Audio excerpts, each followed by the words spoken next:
इसी प्रकार भाइयों बहनों माताओं, जो कथाओं को हृदय में उतार करके उस पे कर्म में ढाल लेता है, उसको गोविंद मिलते हैं। केवल सुनने से और रटने से गोविंद मिलने वाले नहीं हैं। गोविंद को अगर प्राप्त करना है तो वेद शास्त्रों के श्लोकों पे और रामायण पे जैसा लिखा है वैसा जीवन में ढालना पड़ेगा।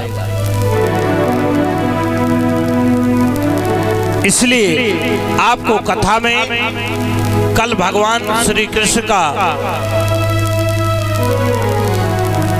आपने आनंद के साथ जन्मोत्सव मनाया। अब कंस को तो नींद नहीं आ रही थी।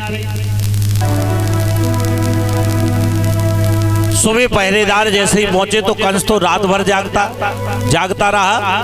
कभी सपने में उसे भैंसा दिखे, कुछ दिखे, क्योंकि जब जीवन में अंत समय आता है तो हमें बुरे बुरे भयानक सपने आते हैं, लेकिन सबको नहीं आते बुरे भयानक सपने।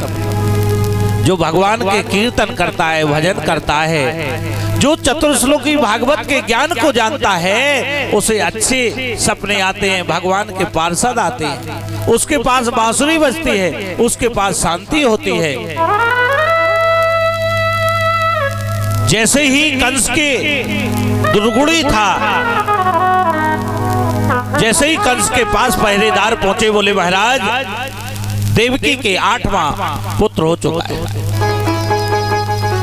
कंस दौड़े दौड़े गया, सातों ताले खुलवाए और अंदर जैसे ही पहुंचा तो क्या देखता है कि जहां पुत्र होना था वहां कन्या को देख करके मन में बड़ा चिंतित हो गया कि भगवान की भविष्यवाणी कैसे गलत हो सकती है। देवकी रोती है, बिलखती है, बोले भैया आपको तो पुत्र से खतरा है, ये मेरी अंतिम बच्ची है, आपने 6 पुत्रों को मार दिया है, इसको छोड़ दो।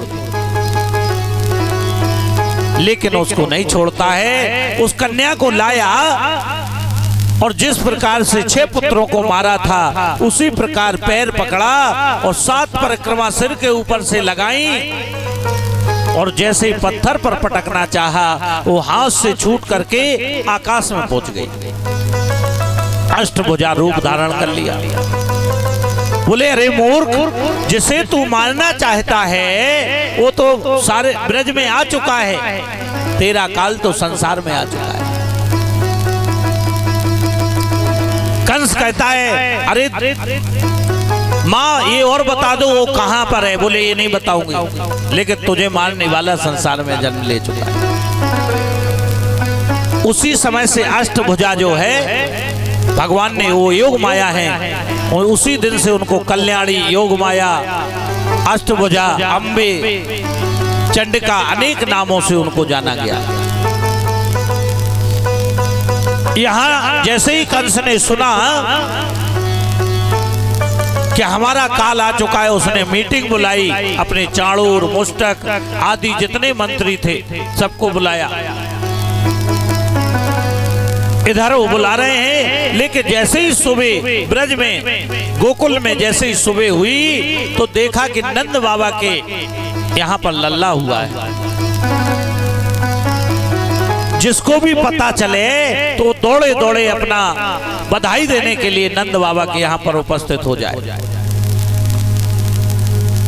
नंद बाबा के यहाँ पर बधावा बन रहा है, सब लोग खुशी मना रहे हैं कि यशोदा जायो ललना में वेदन में सुन आई, यशोदा जायो ललना में वेदन में सुन आई, यशोदा